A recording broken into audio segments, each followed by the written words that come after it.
The morning sun cast a golden glow over the grove where Buddha often shared his teachings with his disciples. I walked quietly toward him, seeking answers to the turmoil I felt within my heart and mind. Buddha sat in perfect stillness beneath the towering Bodhi tree, his gaze steady and serene like a calm lake. I bowed respectfully and sat before him, feeling the weight of my worries pressing heavily on my chest.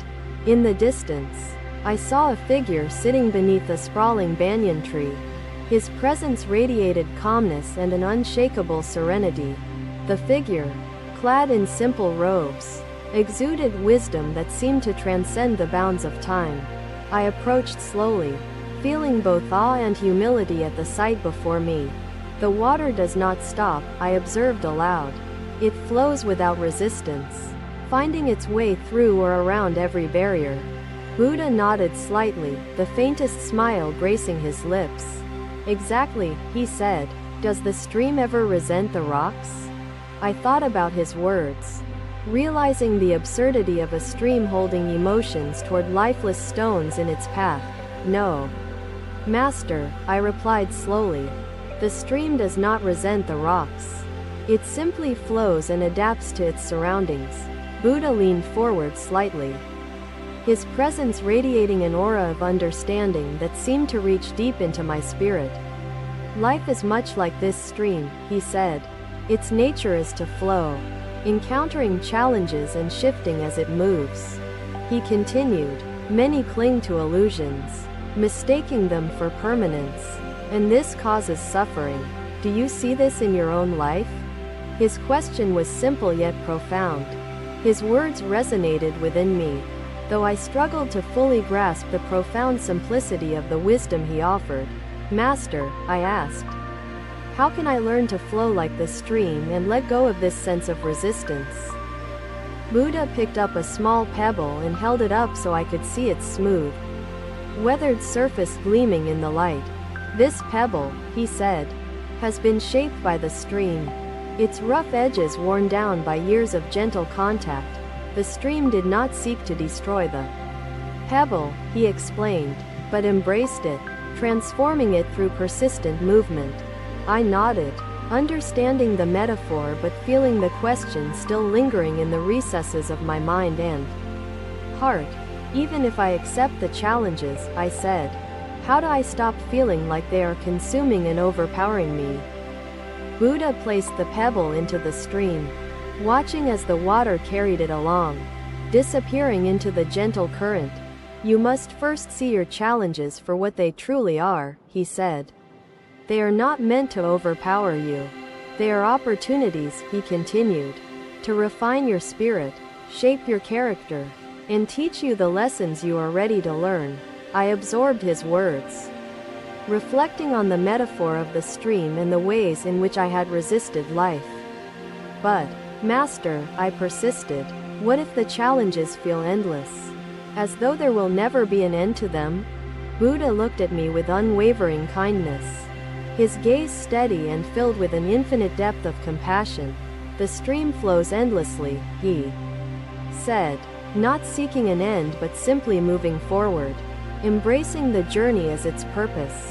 Likewise, he continued, your journey is not about reaching an end but about growing, learning, and flowing through each moment. I felt a flicker of understanding, though my heart still struggled with the emotions that had long weighed me down. Buddha placed his hand on the ground, his fingers brushing the earth as if grounding himself in the present moment. To flow like the stream, he said, you must learn to be present, embracing the now without clinging to the past. Nor should you worry endlessly about the future, he added. Focus on the flow of this moment, and life will guide you. I closed my eyes, listening to the sound of the stream and the steady rhythm of my own breath filling the silence. As the minutes passed, a sense of calm began to settle within me, the weight in my chest lifting ever so slightly. When I opened my eyes, Buddha was watching me, his face serene and gentle, his presence a balm to my soul. You have taken the first step, he said softly. Trust in the flow of life. and it will carry you forward. Thank you, Master, I said, bowing deeply, feeling a glimmer of hope as I rose to leave the grove that day. The sound of the stream lingered in my ears, its gentle flow a reminder of the wisdom I had received, though challenges would surely arise again. I felt better equipped to face them, armed with the understanding of life's true nature. And so I walked away, resolved to flow like the stream, embracing each moment as a chance to grow and transform. The sunlight filtered through the trees, and the world seemed lighter, brighter, and more beautiful than I had ever noticed before. And how does one overcome fear? I asked, seeking his guidance to illuminate the shadows within me. He replied, by facing it with awareness and patience, by embracing it as part of the human experience.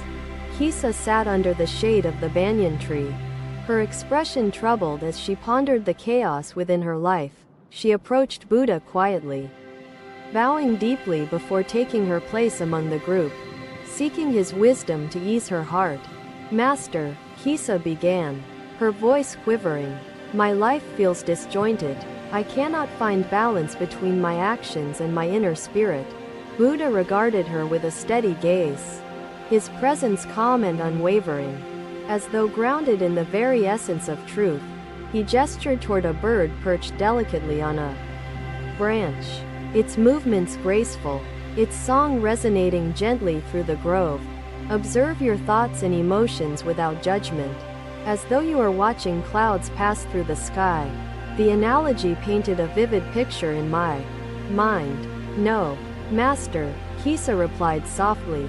The bird appears at ease, moving and singing with a natural rhythm.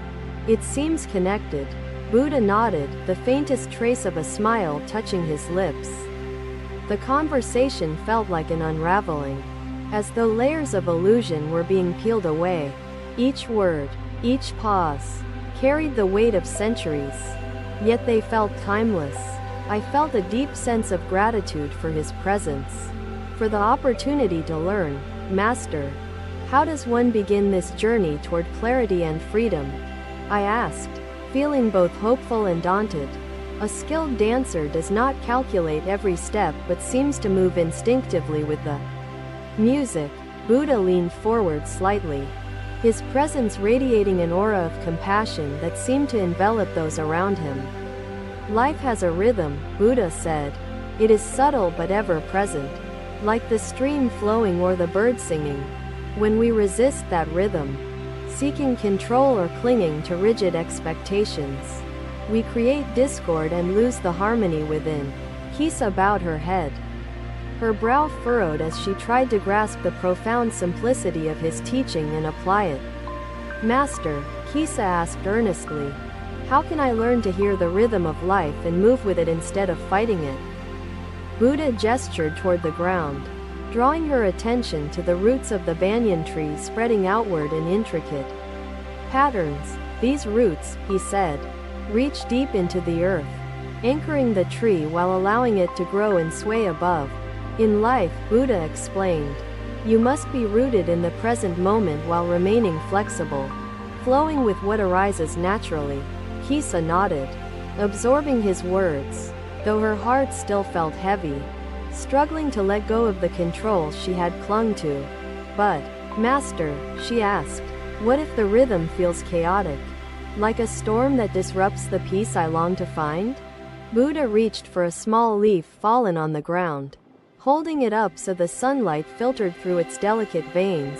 Even in chaos, Buddha said, there is a rhythm. The storm shakes the trees, yet the roots anchor them firmly. The dancer moves with the music, whether it is serene or frenzied, surrendering to the flow while remaining centered within.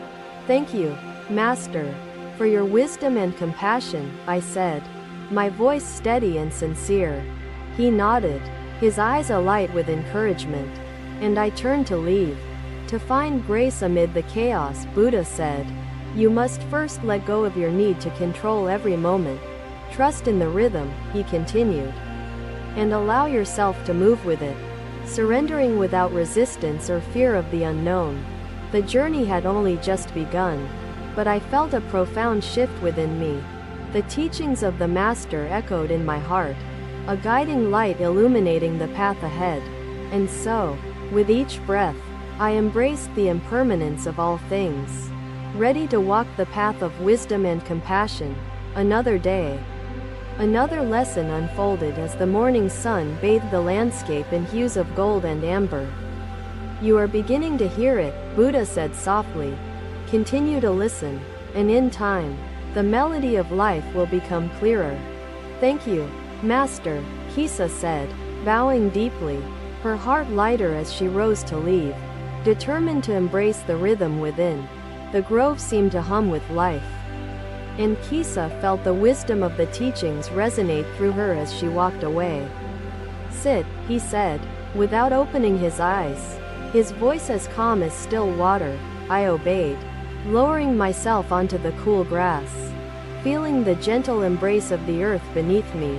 Another day, the morning dew glistened on the grass, and the disciples gathered around Buddha under the vast canopy of trees. An elderly monk approached Buddha, his face lined with years of wisdom and burden, bowing deeply before speaking his troubled heart. Master, the monk began, his voice trembling slightly. How can one find peace when the storm rages endlessly within the soul? Buddha regarded the monk with deep compassion, his gaze steady and filled with an infinite patience that calmed those around him. He gestured toward the brook that flowed nearby, the sound of its ripples soothing and constant amid the morning stillness. Come, Buddha said, leading the monk to the water's edge, where sunlight danced upon the moving surface, creating patterns of light. Buddha cupped his hands into the brook, lifting water before releasing it back, watching ripples form and spread across its surface. Do you see the ripples, my friend? Buddha asked, his tone gentle yet purposeful, inviting the monk to reflect on their movement. The monk nodded, observing the patterns as they expanded outward, eventually fading back into the calmness of the flowing brook. The mind is like this brook, Buddha explained. When disturbed, it forms ripples, thoughts and emotions that disrupt its natural flow. But Master, the monk said, his brow furrowed, these ripples consume me. My thoughts and emotions feel like storms that overwhelm. Buddha picked up a small stone and held it in his palm, showing its simple solidity to the monk and disciples. This stone, Buddha said, represents the burdens we carry, our fears, attachments, and judgments that weigh heavily upon our hearts. He placed the stone gently into the brook, where it sank, creating new ripples before settling at the bottom. Undisturbed. Watch, Buddha said, gesturing toward the brook. The ripples fade, and the water continues to flow. Undeterred by the stone's presence, the monk watched the brook with growing understanding, seeing how the water embraced the stone without losing its nature or direction. Storms within arise when we resist, Buddha continued. We cling to thoughts, suppress emotions, and fight the natural flow of life. The monk's expression softened, though his eyes still carried the weight of years spent wrestling with his inner turmoil and doubt. Master, he asked, how can I accept these storms when they feel relentless, shaking the foundation of my spirit without mercy?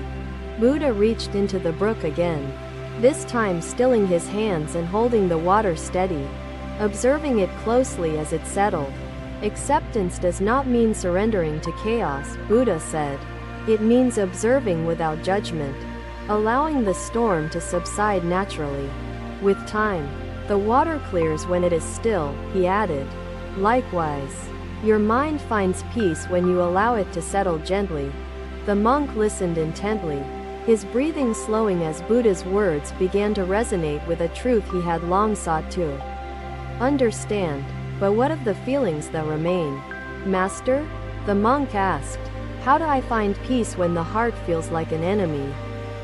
Buddha turned his gaze toward the horizon, the soft hues of morning light painting the sky in shades of hope and renewal. The heart is never Your enemy, Buddha said. It is a messenger, bringing forth emotions to guide you towards self-awareness and growth.